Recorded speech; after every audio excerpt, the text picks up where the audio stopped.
Струјата од јануари ќе поевтини, потврди премиерот Христијан Мицкоски, демантирајќи го опозицијскиот лидер Венко Филипче дека престои тешка есен и изголемување на цената на струјата. А коментарите, доволен коментар е што веќе трета година почнуваме од мандатот, цената на електричната енергија за граѓаните не само што не е поскапена, туку се обидуваме да најдеме формула од јануари месец да поевтиниме, а во времето на владата на СДСМ и ДУИ таа порасна за 1/3 цената, зборувам на електричната енергија. Тоа се мерливи компаративни резултати и бројки. По тоа ние можеме да споредуваме, а не по политичка лажна реторика. Во однос на цената на горивата и новата воена состојба во Ормудскиот теснец, Мицкоски увери дека владата внимателно ја следи ситуацијата и превзема соодветни мерки за да ја заштити домашната економија. Кризната состојба е до 20 јули.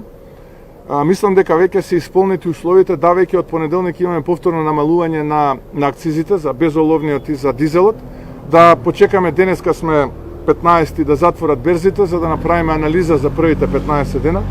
Така што остануваме посветени на таа политика, имаме убедливо најниска цена на гориво.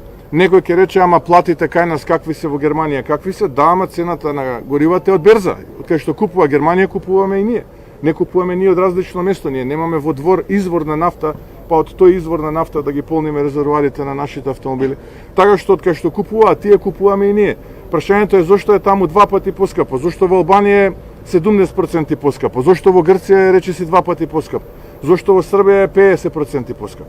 Тоа се политиките на оваа влада во насока на подобар стандард за граѓаните.